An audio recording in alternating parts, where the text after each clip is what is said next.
Shalom anak muda yang dikasihi Tuhan. Shalom. Kita merasakan berkat Tuhan sepanjang minggu ini, amin. Amin. Saya undang anak muda untuk bangkit berdiri. Kita memulaikan ibadah kita, mari kita bersatu dalam doa. Bapak yang baik, terima kasih Bapak atas penyertaan-Mu sepanjang minggu ini Tuhan, di mana Tuhan kami datang pada pagi hari ini Bapak, kami menaikkan ucapan syukur kami Bapak yang baik. Terima kasih Tuhan Yesus yang baik, kami siap memulaikan ibadah ini, haleluya, amin. Salam kanan kirimu, katakan bersyukurlah kepada Tuhan.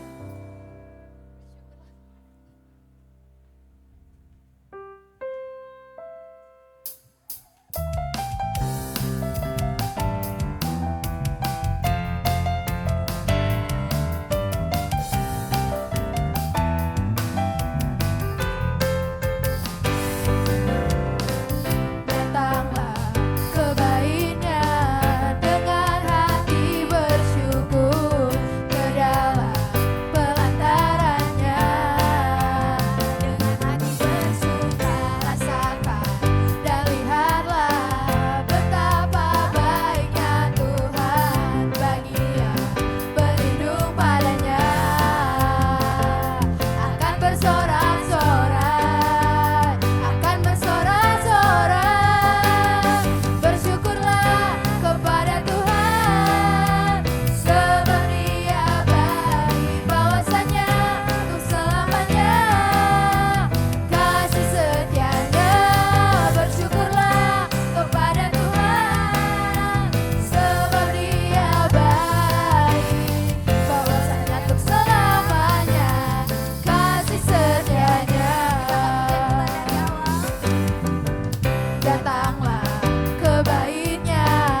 siapkan hati kita untuk menyembah Tuhan.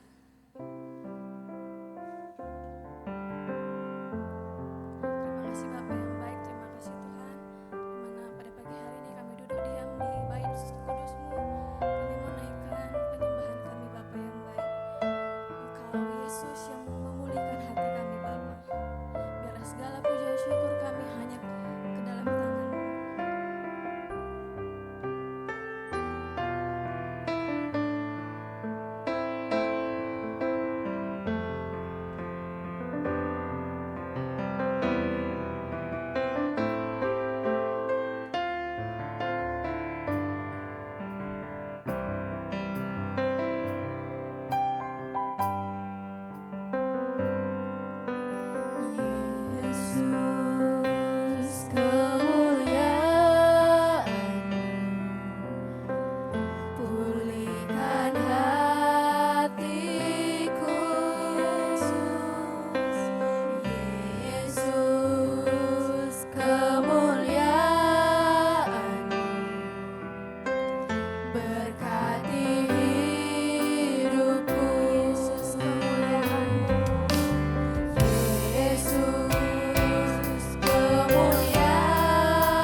silakan refnya.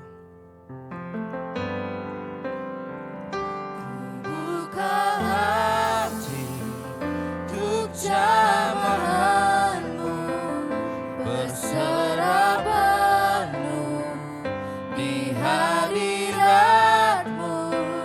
Kau ambil alih seluruh hidupku di altarmu, Altarmu Tuhan, di altarmu, menyembah di altarmu. di altarmu, Oh, menyembahmu. terima kasih Tuhan, terima kasih. Kami datang Tuhan, kami datang Tuhan, kami mau masuk ke hadirat. Kami layakkan Tuhan, Kau layakkan hidup kami Tuhan. Kami mau hidup sesuai dengan kehendak-Mu. Kami mau hidup sesuai kehendak-Mu. Terima kasih Yesusku, terima kasih. Haleluya. Terima kasih Tuhan, pada saat pagi hari ini Engkau melihat anak-anak muda yang hadir di tempat ini. Mereka dengan hati yang sungguh-sungguh, mereka menyembah Tuhan. Mereka menyerahkan seluruh hidup mereka ke dalam tangan Tuhan. Dan hamba-Mu percaya Tuhan, di masa muda anak-anak-Mu ini Tuhan, Tuhan tetap memakai hidupnya, Tuhan tetap memberkati hidupnya. Sebab kami percaya Tuhan, mereka jadikan Engkau sandaran di dalam kehidupannya Tuhan. Hanya Yesus sandaran di dalam kehidupannya Bapa. Terima kasih Tuhan, kalau sebentar kami akan mendengarkan firman Tuhan. Kami mau persiapkan hati kami mau buka telinga kami Tuhan, untuk kami boleh menerima firman-Mu yang menguatkan setiap kami anak-anak Tuhan di tempat ini. Hamba-Mu yang Tuhan percayakan untuk melayani Tuhan, menyampaikan firman Tuhan pada pagi hari ini. Engkau yang mengurapi hamba-Mu. Biarlah perkataan hamba-Mu ini Tuhan boleh memberkati anak-anak muda yang di tempat ini Bapa. Terima kasih Tuhan, kami siap untuk mendengarkan firman Tuhan. Yang percaya bersama-sama kita katakan amin. Shalom. Oke, baik. Kami persilahkan duduk. Pada saat pagi hari ini tiba waktunya kita mau mendengarkan firman Tuhan. Yuk kita buka Alkitab kita di dalam Mazmur 62. Mazmur 62 ayat yang ke-6. Mazmur yang ke-62 ayat yang ke-6 sampai yang ke-8 nanti kita baca. Ayat yang ke-6 sampai yang ke-8, 3 ayat saja. Semua udah dapat? Belum? Oke, saya tunggu ya. Mazmur 62 ayat 6 sampai dengan 8. Kita baca 1, 2, 3 ya. Hanya pada Allah saja kiranya aku tenang, sebab daripadanya lah harapanku. Hanya Dialah gunung batu dan keselamatanku, kota bentengku, aku tidak akan goyah. Pada Allah ada keselamatanku dan kemuliaanku, gunung batu kekuatanku, tempat perlindunganku ialah Allah. Nah, tema firman Tuhan pada pagi hari ini adalah hanya bersandar kepada Tuhan. Nah, kalau kita pelajari dari temanya hanya bersandar kepada Tuhan, kata hanya ini berarti merujuk kepada sesuatu yang tunggal saja, tidak ada yang lain. Hanya bersandar kepada Tuhan berarti hanya kepada Tuhan, bukan yang lain, tidak ada yang lain lagi selain Tuhan. Nah, kalau kita simak terus tema ini hanya bersandar kepada Tuhan. Nah, biasanya orang yang butuh sandaran itu orang yang bagaimana? orang yang letih, orang yang lesu, orang yang lemah, benar ya? Orang yang butuh sandaran itu ya. Nah mungkin seperti kalian yang duduk pada saat pagi hari ini pun, mungkin semuanya merasa nyaman ketika kalian duduk di sandaran kursi. Ini belum capek, tapi udah cari sandaran. Nah biasanya pun kalau misalnya dulu ya ibadah-ibadah rumah tangga seperti itu, kalau yang rumahnya kita buat duduk di tikar, biasanya itu sibuk cari, di belakangnya ada dinding. Buat apa? Supaya bisa bersandar. Padahal dia belum capek tapi udah cari tempat sandar. Nah kenapa orang biasanya itu langsung mencari tempat sandar? Seperti yang saya bilang tadi. Ketika dia merasa letih, merasa lesu. Nah sandaran ini berguna buat dia. Nah pada saat pagi hari ini kita mau belajar dari seorang yang bernama Daud. Nah, di sini Daud, kalau kita perhatikan ya, di dalam ayat ini, Daud ini sedang berada di dalam sebuah tekanan. Seperti yang saya katakan di awal bahwa orang yang perlu tempat bersandar adalah orang yang sedang tidak baik-baik saja, sedang letih, sedang lesu, sedang berbeban berat. Nah, Daud adalah orang yang harus hidup di dalam tekanan. Nah, mengapa Daud hidup di dalam tekanan? Daud ini hidup di dalam tekanan bukan karena satu kesalahan yang dia buat. Dia mengalami tekanan karena Raja Saul menginginkannya nyawanya. Raja Saul ingin membunuhnya. Lah mengapa? Apa salah Daud? Kok Daud ini pingin dihabisi atau dibunuh oleh Raja Saul? Apakah karena dia salah? Enggak. Nah seringkali juga dalam hidup kita ini bukan karena satu kesalahan kita buat orang lain membenci kita. Bukan karena satu kesalahan kita buat orang lain itu menjauhi kita. Nah buktinya ini Daud mengalami tekanan, Daud menjadi buronan bukan karena kesalahannya. Tapi masalahnya apa? Masalahnya karena Daud ini pada saat itu, pada masa itu nama Daud ini sedang naik daun. Kenapa? Karena ketika dia mengalami peperangan melawan bangsa Filistin, Daud ini selalu keluar menjadi pemenang. Daud ini menjadi pahlawan di tengah-tengah negeri mereka. Nah ini kan bukan satu kesalahan. Dia membela bangsanya, bangsa Israel melawan bangsa Filistin. Dia menang.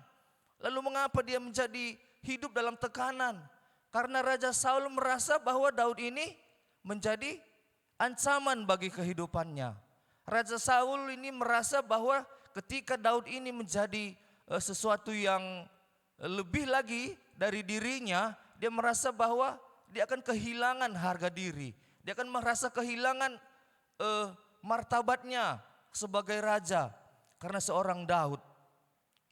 Apalagi ketika nyanyian perempuan Israel itu yang mengatakan bahwa Saul mengalahkan beribu-ribu musuh tetapi Daud berlaksa-laksa. Nah ini adalah salah satu juga yang membuat Saul itu sangat-sangat marah kepada Daud. Dia merasa harga dirinya dihancurkan oleh Daud. Dia merasa bahwa kehormatannya itu akan hilang gitu ya. Masa jabatannya akan lengser kalau Daud ini tetap menjadi yang terbaik gitu. Nah sering sekali juga orang ingin menyakiti kita ketika kita itu mempunyai prestasi. Mungkin di sekolah kita memiliki prestasi yang bagus, kita juara kelas. Atau mungkin kita juara umum. Sering sekali ketika kita memperoleh hasil yang baik pun orang lain itu membenci kita. Konon lagi kalau kita buat salah. Sedangkan buat baik aja orang benci. Nah hari ini kok bisa Daud ini ketika dia dalam tekanan, kok bisa Daud ini ketika dia dalam ancaman, nyawanya diancam, tapi kok dia hidupnya tenang. Nah ini kan jadi satu pertanyaan buat kita. Ada yang di sini yang ketika dia dalam masalah tenang, ada anak-anak muda yang tempat ini mungkin gelisah ya, mungkin tidur pun nggak bisa. Aduh, bagaimana ini? Kayaknya soal ujian yang kemarin itu kayaknya kurang lah. Aduh, jangan-jangan nggak lulus, jangan-jangan nggak naik. Mungkin nggak bisa tidur. Ya namanya juga anak sekolah ya masalahnya pasti itu aja ya. Masalah sekolah, masalah persahabatan seperti itu ya. Nah, ini yang dialami oleh Daud. Daud merasa tenang ketika dia berada dalam tekanan Raja Saul. Nah, hari ini kita mau belajar kok Daud ini bisa tenang ya ketika nyawanya pun terancam. Nah, di sini kita mau lihat yang pertama seperti yang saya bilang tadi, Daud itu mengakui bahwa Tuhan itu batu karang yang teguh. Daud itu tahu kalau Tuhan itu batu karang yang teguh. Itu di dalam Mazmur 62 ayat 6 tadi ya. Hanya dia batu karang tempat perlindungan dan keselamatanku.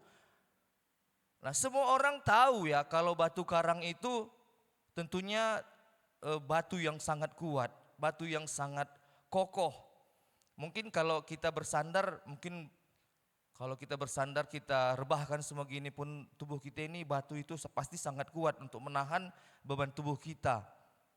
Nah, di sini saya mau menjelaskan mengapa kok Alkitab di sini tadi kan ditulisnya berkata bahwa Tuhan itu adalah gunung batu gitu ya. Tapi kok saya ngomongnya batu karang. Jadi saya mau jelaskan bahwa gunung batu itu atau maupun batu karang itu sebenarnya adalah sama-sama. Itu hanya sebuah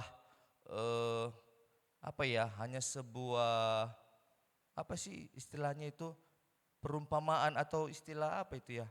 Batu karang dan gunung batu itu sebenarnya sama. Cuman teks aslinya di sini katakan bahwa kata gunung batu itu sebenarnya aslinya itu ada di bahasa Ibrani. Itu yang artinya batu besar, batu kokoh seperti itu ya. Nah, kalau sekarang di Alkitab di terjemahan baru dijelaskan bahwa pergantian atau disesuaikannya dengan konteks puisinya menjadi gunung batu atau batu karang itu memang hanya seperti makna teologisnya aja gitu ya. Kita mau belajar juga sedikit-sedikit tentang seperti yang pelajarannya Abang Iskandar ya tentang sekolah Alkitab gitu ya. Kita mau sedikit-sedikit juga belajar. Kok bisa di Alkitab tadi ditulis gunung batu, kok saya jelaskannya batu karang gitu. Itu hanya makna teologisnya aja ya, seperti yang digambarkan Tuhan sebagai tempat perlindungan itu. Bahwa gunung batu dan batu karang itu adalah sama-sama tempat yang aman untuk kita berlindung seperti itu. Nah, pertanyaannya kalau misalnya kalau bukan Tuhan tempat kita berlindung, masih ada enggak tempat kita berlindung yang lain? Mungkin kita bilang aku kan punya keluarga, aku kan bisa berlindung sama dia. Keluarga kita bisa punya masalah juga enggak? Pasti bisa. Enggak mungkin kita enggak tahu nih dia lagi ada masalah, kita ada masalah kita datang sama dia. Tolonglah aku, kita bilang kan. Kamu minta tolong, aku pun terjepit dalam masalah katanya kan.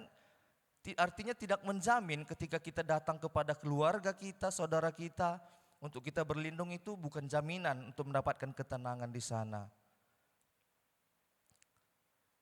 Nah, hari ini kita mau belajar tentang Daud.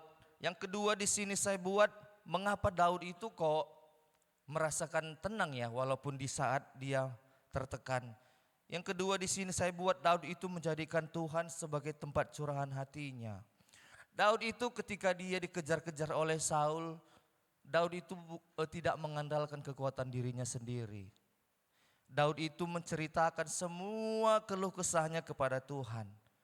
Kira-kira nih kalau misalnya kalian sebagai anak-anak di rumah tangga, kalau kalian cerita kepada orang tua, kepada bapak atau kepada mama, kira-kira pas kalian cerita masalah kalian, orang tua kalian belakangin kalian atau dengarkan baik-baik?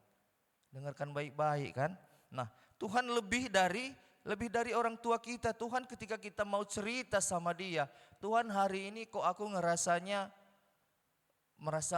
kehilangan sukacita ya Tuhan. Hari ini kok aku ngerasanya sedih sekali, kok temanku si Anu kok jauhin aku tiba-tiba gak ada salahku gitu kan. Yang namanya masih anak muda pasti masalahnya itu aja. Nah, Daud melakukan hal yang sama. Daud melakukan hal yang seperti barusan saya katakan, Daud cerita apa yang menjadi keluh kesahnya. Tentunya kalau Daud cerita kepada Tuhan, Tuhan pasti dengar. Tuhan pasti dengar dan Tuhan pasti kasih solusi yang terbaik. Nah, pagi hari ini saya mau mengajak teman-teman semua di sini, cobalah belajar ketika kita kalian dalam keadaan yang mungkin tidak baik-baik saja. Nah, mungkin ada hal-hal yang memang privat, yang mungkin orang tua kalian pun mungkin gak bisa tahu, tapi kalian merasa itu adalah sebuah masalah. Coba ambil waktu gitu kan, cerita sama Tuhan. Tuhan itu bukan tempat kita hanya untuk meminta aja gitu ya. Bukan hanya tempat kita, Tuhan aku mau ini dong, Tuhan aku mau ini, Tuhan aku mau ini. Enggak, Tuhan itu bisa juga kita buat sebagai sahabat kita, untuk tempat kita curhat. Coba mulai hari ini, ya namanya manusia, mau muda, mau tua, mau lansia, pasti semua punya masalahnya masing-masing ya. Jadi coba ketika kalian itu dalam masalah, ceritanya coba cerita sama Tuhan. Pasti hasilnya itu beda. Ketika saya sakit juga saya cerita sama Tuhan. Tuhan bilang nggak usah minum obat katanya. Kok bisa? Dari mana abang tahu? Ya sebenarnya taunya karena apa? Karena apa yang saya buat yang menurut saya itu tadi Tuhan yang bilang. Ada dampak positifnya. Artinya kan kalau misalnya kalau Tuhan berbicara kepada kita dan itu dampaknya positif, itu pasti fix itu dari Tuhan. Tapi kalau misalnya ada sesuatu yang mungkin dalam hati kalian berbicara, kalian lakukan, kalian pun sebenarnya pasti tahu gitu ya. Kalau yang kalian lakukan ini salah atau benar, kalian pasti tahu. Nah, ketika kita berbicara sama Tuhan, Tuhan juga jawab gitu kan. Coba kalian dengarkan apa kata Tuhan, pasti Tuhan selalu memberikan masukan yang terbaik atas setiap masalah kalian. Nah, yang ketiga, di sini saya buat Daud itu sabar dan tenang menunggu Tuhan bekerja. Ketika Daud menjadikan Tuhan sandaran hidupnya. Yang kedua, Daud bercerita kepada Tuhan, mengungkapkan segala keluh kesahnya walaupun dia dikejar-kejar oleh Saul, nyawanya terancam, tapi dia tetap tenang, dia cerita sama Tuhan. Nah, yang ketiga, mengapa kok Daud ini bisa tenang ketika nyawanya terancam? Di sini Daud setelah dia bercerita sama Tuhan, dia sabar dan tenang menunggu Tuhan bekerja atas hidupnya. Di dalam Mazmur 62 ayat 6 di sini dikatakan bahwa hanya pada Allah saja kiranya aku tenang sebab daripadanya lah harapanku. Nah, ketika seorang itu menunggu jawaban, artinya dia percaya bahwa doanya, harapannya itu yang dia letakkan kepada Tuhan, dia pasti akan mendapat jawaban yang terbaik dari Tuhan. Kata tenang dalam ayat ini tentunya mengajak kita untuk berdiam. Tenang itu berdiam, gak kerasa kerusuk. Seringkali seperti ada lagu-lagu yang viral yang seperti dibilang Bapak Gembala juga sering bilang, kita ini udah bilang itu Tuhan jawaban dalam hidup kita, tapi di sini saya buat di sini liriknya ada, saya tulis liriknya karena saya juga memang tertarik. Seringkali kita memang berbohong sama diri kita sendiri ya. Saya bacakan liriknya, sampai ada liriknya berkata seperti ini. Berapa kali aku angkat tangan, tapi pikiranku kemana-mana. Berapa kali aku bilang Engkau Tuhan, tapi aku tetap pegang kendali. Nah, seringkali kita udah bilang Engkau Tuhan jawaban dalam hidupku, tapi kita nggak pernah sabar. Kita tetap lakukan apa yang kita bisa. Kita tetap melakukan apa yang menurut kita baik. Padahal kita udah bilang di sini tadi yang pertama seperti yang dibilang, Tuhan adalah sandaranku. Kemudian kita cerita sama Tuhan, tapi kita nggak mau tenang. Kita tetap merasa gerusuk. Kita merasa bahwa kita ini orang yang lebih hebat daripada Tuhan. Terus apa gunanya kita bilang Tuhan kalau tetap juga kita yang pegang kendali? Apa gunanya kita bilang Tuhan Engkau adalah jawaban hidupku, tapi kita juga yang ibaratnya bekerja sendiri untuk menyelesaikan masalah kita. Di sini Tuhan bilang, itu Tuhan, kalau misalnya kita udah bilang Tuhan itu Tuhan dalam hidup kita, biarkanlah Tuhan itu yang bekerja atas hidup kita. Kita tinggal diam, kita menunggu jawaban dari Tuhan. Seperti ayat yang tadi, yang 6 tadi, hanya pada Allah saja kiranya aku tenang, sebab daripadanya lah harapanku. Ketika kita berharap sama Tuhan, kita serahkan seluruh hidup kita kepada Tuhan. Kita gak usah harapkan siapa-siapa lagi, cukup kepada Tuhan.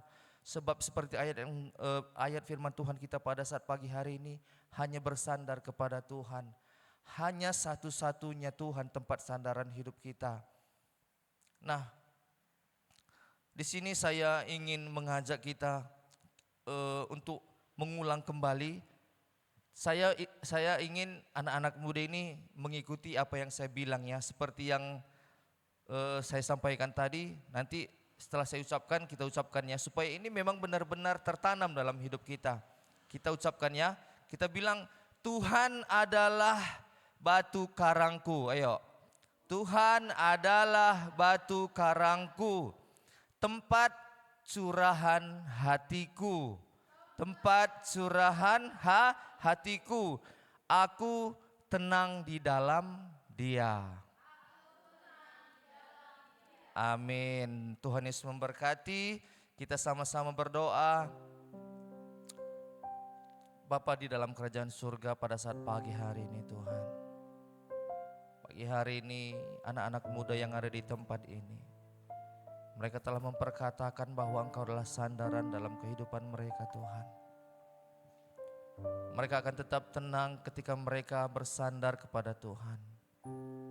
Ketika mereka ada dalam situasi yang tidak baik Tuhan, mulai hari ini mereka akan bercerita, mereka akan mengungkapkan segala apa yang ada di dalam hati mereka. Dan mereka akan mau Tuhan, membiarkan Tuhan bekerja atas hidup mereka. Karena kami percaya Tuhan, mereka akan menerima jawaban yang terbaik atas hidup mereka Tuhan. Pada saat pagi hari ini hamba-Mu telah selesai berkata-kata menyampaikan firman Tuhan.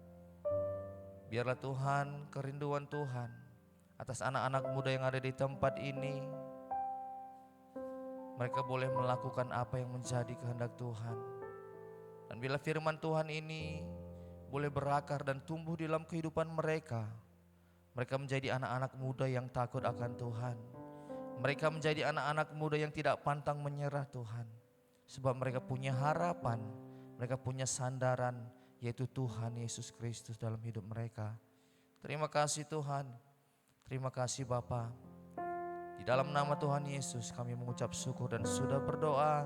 Sama-sama kita katakan amin. Kami persilakan.